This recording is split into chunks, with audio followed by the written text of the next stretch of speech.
Tough Dog Leaf Springs. Despite popular belief, not all leaf springs are created equal. They may seem fairly simple in their design, but in fact, Tough Dog's range of leaf springs have been carefully designed and manufactured to provide a safer, more comfortable and more versatile ride.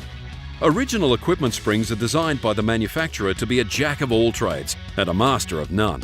Tough Dog approaches spring design differently, offering up to 3 separate rates to provide something for every application.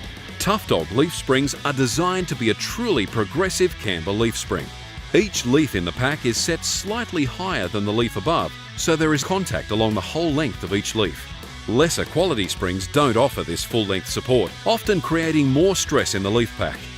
There are single-stage and two-stage springs available for a range of different applications. Using primary and secondary stage leaves ensure that the vehicle's ride remains uncompromised, even when your vehicle's load changes.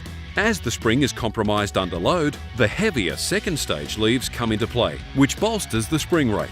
This prevents excessive compression and removes high stresses from the primary stage. Tough Dog leaf springs also feature anti-friction pads and diamond cut ends. Tough Dog leaves are manufactured from high-grade spring steel, which is heat-treated and military wrapped for safety. For more information on Tough Dog's spring rate, or to select the right gear for your four-wheel drive, head to www.toughdog.com.au or visit your local Tough Dog dealer.